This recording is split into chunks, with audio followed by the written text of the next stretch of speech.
Benjamin Muller, avec votre esprit tordu, il faut bien le dire, et dans un souci de recherche de la polémique qui, me dit-on, vous caractérise, vous vous demandez, sur 7 €, l'UEFA se conduit-elle n'importe comment ? Eh ben, quand on commence à additionner les sujets où l'UEFA est mise en cause, ça fait beaucoup. Bon, déjà, les histoires de sécurité, on en a beaucoup parlé, et en particulier les fumigènes qui se retrouvent dans les stades. On rappelle que c'est l'UEFA qui est en charge de la sécurité, et en particulier des palpations pour entrer dans ces stades. Alors, la semaine dernière, pour prendre un exemple, après le match entre la République tchèque et la Croatie à Saint-Etienne, le préfet de la Loire a poussé un gros coup de gueule, expliquant que le personnel de l'UEFA était nettement insuffisant au stade. Geoffroy Guichard, selon lui, il manquait entre 150 et 200 personnes pour pouvoir bien fouiller tout le monde. Et évidemment, quand on connaît le niveau de la menace terroriste, on se dit que c'est un moindre mal s'il s'agit uniquement de fumigènes qui ont pu passer ces fouilles et pas d'armes. Alors bon, au crédit des mecs de l'UEFA, c'est vrai qu'on apprend que les types, les hooligans, ils se le mettent dans le rectum, leur fumigène. J'imagine qu'à l'UEFA comme ailleurs, on n'est pas formé à fouiller l'endroit en question. Non. Mais tout de même, la question des fouilles mérite d'être posée.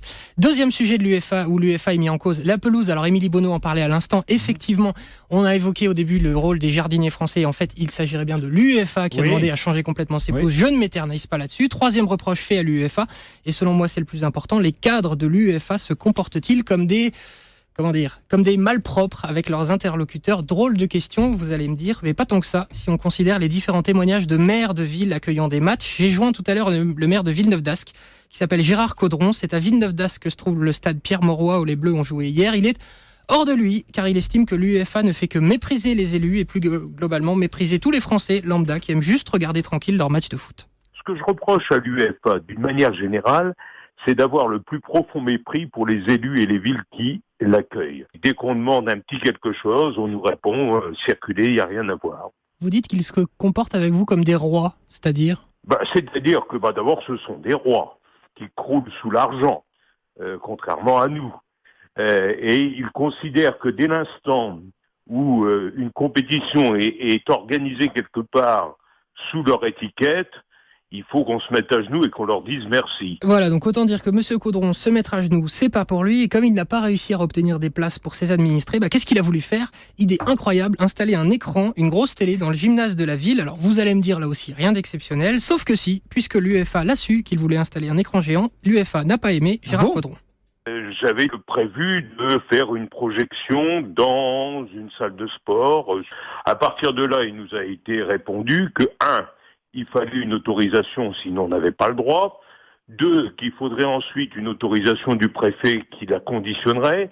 3, qu'il fallait payer des droits. Je crois que c'était 1000 ou 1500 € par match. Je trouve que ça dépasse l'entendement. Voilà, 1500 € pour installer une télé dans une ville. Alors lui, c'est ce qu'il explique beaucoup. Une ville qui a beaucoup investi pour notamment refaire ce stade Mauroy, la sécurité, etc. Alors, plus sérieusement, pourquoi se comporte-t-il comme ça à l'UEFA ? Il y a 2 ans, Michel Platini, quand c'était encore lui le patron, avait accordé une interview à Nicolas Poincaré, ici sur Europe 1. Question de Nicolas, est-ce que vous, à l'UEFA, vous n'avez pas trop de pouvoir ? Réponse. C'est un gros pouvoir, oui, parce que le foot aujourd'hui est très très très important, peut-être trop important, mais bon, c'est comme ça. C'est comme ça, un peu plus loin dans l'interview, Nicolas lui demandait à Michel Platini qui avait le plus de pouvoir entre lui et un chef d'État. Platini n'avait pas voulu répondre, un peu gêné. Alors, cher titulaire indiscutable, qu'est-ce que vous en pensez ? Qui a le plus de pouvoir aujourd'hui ? Qui a le plus de pouvoir ? Éric Blanc, vous vouliez intervenir ? Non, j'en sais rien, mais j'ai une solution, moi, pour les palpations, il faut embaucher Joachim Löw. Ah, pas mal. Bonne vanne d'Éric Blanc. Ah mais parce que pendant le j'ai vu qu'il avait des signes. Il était pas mal. Oui, Romain, on a fait un carton jaune. Très bien. C'est qu'en fait, comme tout le monde parle, on me dit qu'on comprend pas. En tout cas, moi, j'ai bien compris que la vanne était bonne, mon cher Eric.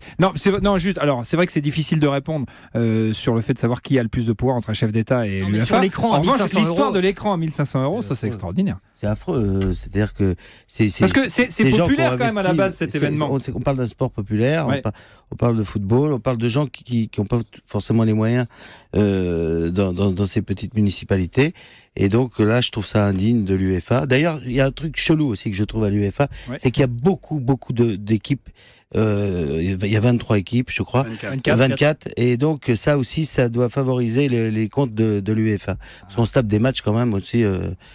c'est gratiné. Ça, c'est une vraie question. Non, mais parfois on a l'impression c'est limite raquette. Hein. C'est vrai que l'UEFA a Eric tous Blanc. les droits, tout le monde doit payer, on peut le comprendre, les radios, les télés, mais bon, un village français au fin fond de la France pour mettre dans un gymnase une télévision, le temps de faire la demande et que la télé arrive, la compétition est finie. Là, on est au vol de sac à main, là. Hein. Merci beaucoup, Benjamin. Merci à vous.